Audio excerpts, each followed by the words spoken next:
Samosa is not Indian, at least not originally. In fact, it was made with meats like lamb and beef.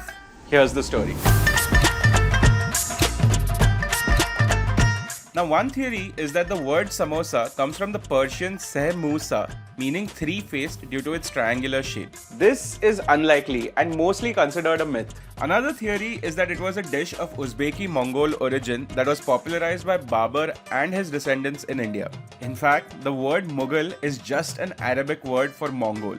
But there have been earlier references to samosa like food in Arabic and Persian texts which predate the Mughals. Here's the most widely accepted origin story. Around 9th century, Persians were making a dish called Samosa. They took the baked version of it everywhere they went.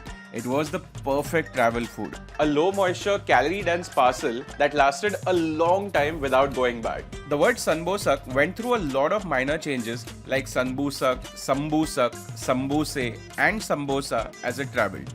It was introduced to our subcontinent by Turkic and Afghan invaders and traders. But here's the twist. People in Hindustan enjoyed the fried version far more, as is evident from this Dosukna riddle posed by Amir Khusro in the early 1300s. The samosa was traditionally always made with meats like beef and lamb, and sometimes camel and mustard too.